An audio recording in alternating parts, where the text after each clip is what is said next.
science, so what they recommend is that for each credit hour, you do 3 hours a week outside of class studying. This means that outside of class, you need to be studying at least 12 hours a week if you really want to master the material. I know that seems like a lot. Time management is going to be one of your biggest challenges probably, especially if you're taking multiple hard science courses. It becomes a full-time job to be a student. So I really recommend that you try and spend as close to this outside of class as possible. For each of these 3 hours, you can split it up and do like 1 hour of reading, and then maybe like 1 hour with your lecture notes, and then 1 hour with practice materials online, like quizzes or the questions at the end of the chapter. As far as your brain goes, brains get bored pretty easily. So if you read for an hour straight, you're not going to retain all of that information. So the best idea is to maybe read for 20 minutes, and then take 20 minutes and recopy some lecture notes. And then do 20 more minutes of reading, and then get up and go do your laundry. Or just break it up so that you are moving, and you're moving through the material and you're not just stuck on one part of it. And that will help your brain really to be able to recall the information and not just get bored and kind of fall asleep and turn off. Another thing that you can do, or another thing that I recommend, is studying in lots of different places. Some people just get in this habit of sitting like just at their desk and doing all of their work right there. But then again, your brain gets stuck in that habit, and you're being tested here, and you're being tested on the material in a way that you haven't seen before. So the best way to be ready for that is to expose yourself to material in a variety of environments. So maybe make some flashcards and study your flashcards while you're walking down the street. You've got to walk your dog, then do that. And I don't know, go just outside, sit at a park and read your book or copy your lecture notes. Other things that you can do as far as study tips go, so break it into small manageable packets, so study 15 to 20 minutes at a time. Try and have several short study sessions a day.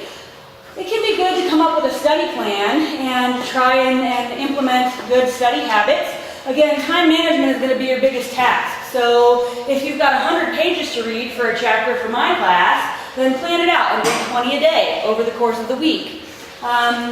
Other things to do, try and draw things out, especially when we start getting into physiological processes. It can really help to do flowcharts and diagrams. As far as reading goes, most people don't pay attention to this until they come to me later and say, what can I do to improve? I'm having such a hard time.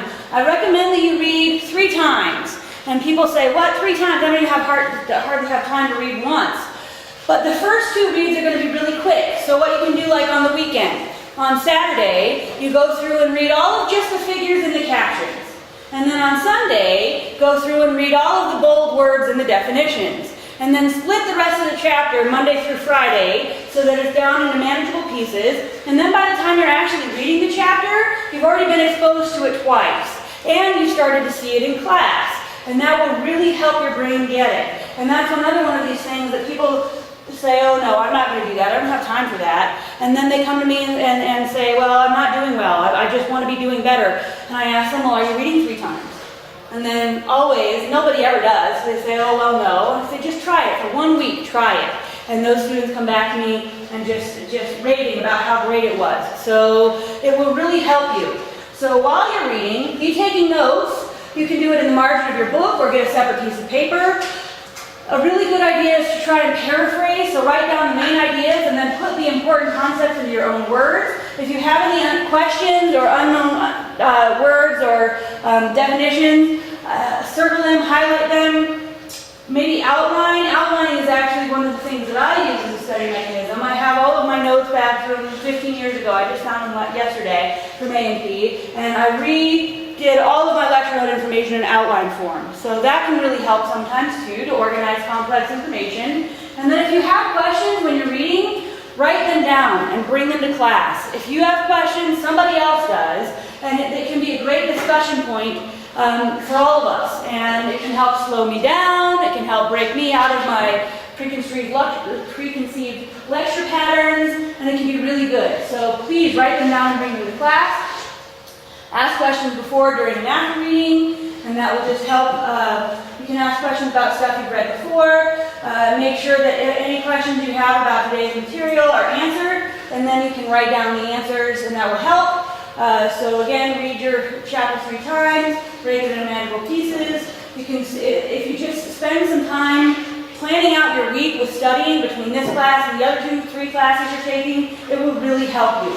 So try and do that. As far as taking notes goes, if you are taking notes while you're reading, it can be great to use the back of the page to take notes in class. So that if you're coming across the material and you're looking at your notes and you say, oh, I had a question on this, then we can talk about it in lecture. Loose leaf binders can really help with that, so that you can be adding any handouts I give you and taking your annotation notes and your class notes together. Recording class lectures, this is kind of, I mean, you can record, you have to ask me first, and I've got to be aware of it, and then I've got to let everybody know it's happening. So if you want to voice record the lectures, I'm okay with that, but just make sure you get permission first and we know that it's happening. Also, I'm videotaping our lectures so that you can watch them on YouTube later. Some people really, really love that. Another thing that really helps is as soon as possible after class, within the first 24 hours especially, read through your notes, and I really recommend recopying them. They've shown that, the people who study learning and memory have shown over and over again that this is one of the best ways to set information into your brain. So recopy your lecture notes in the first 24 hours. And then note cards are not really good for really big, complex physiological topics or systems, but they can be good for memorization, like the new terms that you're going to start learning today. We're going to start talking about regional anatomy today, and you're going to need to start memorizing these things right away. So they can be good for stuff like that, all the new vocab, but they're not really good for complex physiological mechanisms. So you don't want to depend on them too much, but you should begin memorizing today, when you get home. I mean, this class is going to start and it's going to go fast, so there's a lot of information in it. So I will post this document, this study tips document online in the general information module. You can print it out if you want.